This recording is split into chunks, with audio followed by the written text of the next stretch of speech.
Welcome back to another technical deep dive here in the debug zone.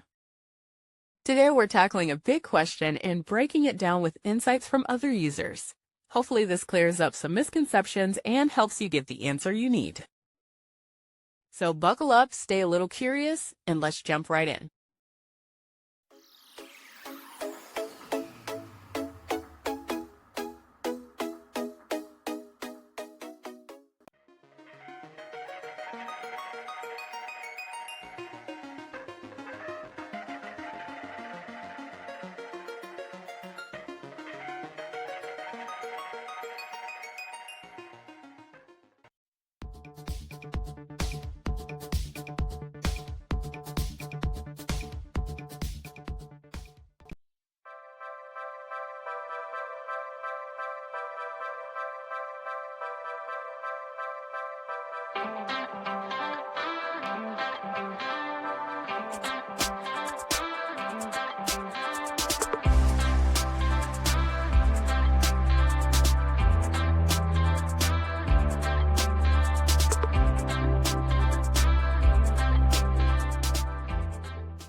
And that's a wrap.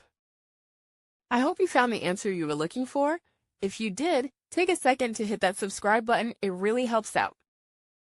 And let me know in the comments which solution worked best for you. See you next time in the debug zone.